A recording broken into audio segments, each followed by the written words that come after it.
We were on a break! If you say that one more time, I'm gonna break up with you. While fans can often quote the legendary sitcom, many cast members don't actually remember some major characters and events. Today we're diving into secrets from behind the scenes and what the experience was like for the cast of Friends. Who unknowingly ate food another actor spit out on set? Which musical performances has Matt LeBlanc reenacted since the series ended? Don't you boys sneak a taste. One of the funniest moments of this Thanksgiving episode was Rachel's valiant attempts at making an English trifle. Look at it, isn't it beautiful? The shepherd's pie trifle mess she wound up making was understandably revolting, but Ross being Ross went ahead and tried to shovel it into his mouth. It tastes like feet. I like it. In an interview, Matt LeBlanc revealed that when Ross started laughing and they had to stop, LeBlanc generously took a bunch of the food off of Schwimmer's plate. What he hadn't noticed was the fact that Schwimmer had actually spat out the food that he just put on his plate and then proceeded to eat. What's worse is that no one said a thing about it. Only after the fact at the wrap party did LeBlanc discover what had really happened when watching the blooper reel. We're not entirely surprised this happened. It is pretty typical for Joey. While their theme song, I'll Be There For You, is one of the most recognizable in TV history, after all, who watching this hasn't perfected that signature clap?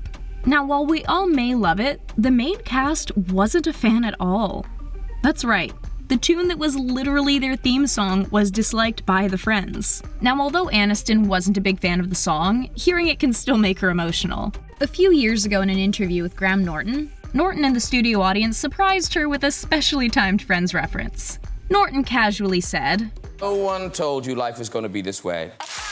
The audience was on it with those Friends claps. You guys are good. This emotional moment wasn't a total surprise, though. In one interview, her castmates revealed that she was probably the most emotional of the bunch and was often caught crying, whether it was during interviews or emotional moments on set. I'll start crying. It makes sense that she was the last to leave the studio on their last day of filming. It's the end of an era. I know. If any of us had to do Friends trivia against one of the cast members, we'd want it to be Courtney Cox, who's admitted that she's forgotten a lot about the show and actually can't remember some pretty major details. One of the worst lapses in her memory was when she forgot who Mike was. I'm a pretty nice guy. Not only that, she forgot Paul Rudd was the one who played him and the fact that he and Phoebe got married. That's Mike? Oh my god, of course, sorry. What makes it all worse is that she was actually there in their marriage scene. Although we can't totally blame her. With 236 episodes to look back on, we'd probably forget some plot points too. But maybe not such major ones. Oh, mommy. Oh, daddy. I am a big old baddie. Matt LeBlanc had his fair share of singing on the show, and while that was both hilarious and impressive, what's even more incredible is that years later, he still remembers the lyrics. During an interview, LeBlanc was questioned about his musical talents on the show. Remember when he was playing the lead in the musical Freud? We've done some excellent work here.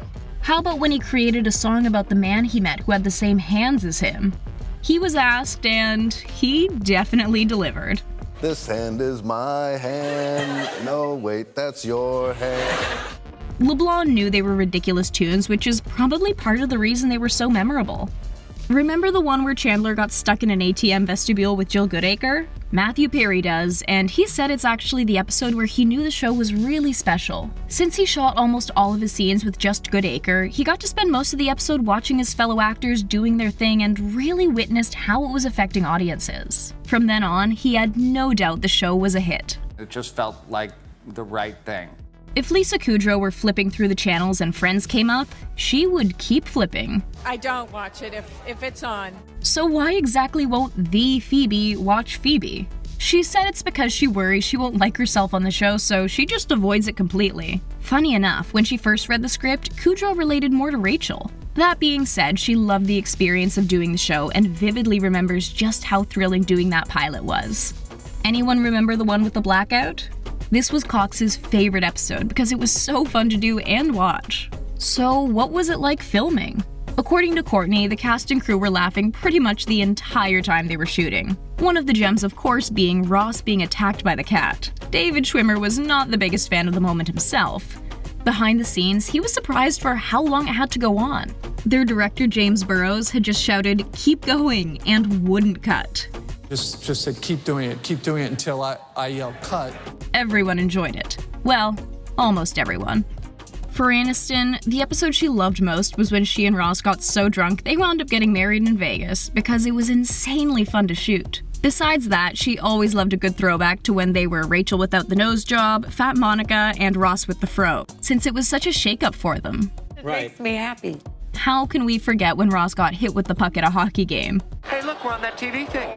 Later in the episode, we see Ross and Joey in the hospital while Ross is still bandaged, and as we see, Joey mimicking getting hit in the head with the puck over and over again. Matt LeBlanc shared that this was a spontaneous moment born when director James Burrows mimicked doing it. Jimmy goes, "Hey, LeBlanc." And I look up and he goes, This kind of small direction was one of the reasons the cast loved working with Burrows so much. There were many times when that kind of small suggestion was made and amped it up to the comedy level that we know and love. The cast didn't frequently watch episodes they shot, but during the first season, they all used to get together and watch the show and talk to each other about their work. We really just wanted to hang out with each other. They would think of ideas for each other and offer suggestions for their characters and performances. Actors giving other performers notes is generally frowned upon, but for this group, it helped and was actually welcomed. The collaborative nature of the show definitely contributes to the incredible chemistry on screen. We can't imagine Friends without Jennifer Aniston and David Schwimmer, but the fact is, both of them almost didn't do the show. Aniston was on a show before doing Friends, and the producer from that show said Friends wouldn't make her a star. Obviously, they were very wrong. When Schwimmer got the call from his agent to do the show, he actually turned it down. I was like, I'm never doing another sitcom. And then legendary director James Burrows told Schwimmer he should come down and meet everyone. Of course, he couldn't say no. And I was like, I can't say no to this guy. He's like a legend. When he finally met the writers, they let him in on a secret. They had actually written the part for him. He knew pretty quickly to say yes, and are we ever glad he did. When they weren't Rachel, Monica, and Phoebe having a meal together, they were Jennifer, Courtney, and Lisa having lunch. This really does put me in a better mood. Every single day, the ladies bonded sharing lunch together. What did they eat? A Jennifer salad. Some bonding on the boys' side was a bit more prank-based. A special one was revealed by Matt LeBlanc, who told the story of when he put an I Love Friends license plate frame on David Schwimmer's car, who went a full week without noticing. "Do you remember that?" Did you? Yes, that was me. We all love to have mementos from special times in our lives, so it's no surprise the Friends kept a bunch of props from the show, like Jennifer Aniston, who actually stole one of Monica's dresses from the show and still wears it. And it fits. Or how about the recognizable jewelry Kudrow wears? Those are authentic Phoebe pieces. In the 2021 reunion special, we heard from Matthew Perry that he actually stole the cookie jar with the clock on it from set and gifted it to Kudrow as well. One monumental moment for the cast was when they renegotiated their contracts together from early on in the series to make sure that they were all paid equally.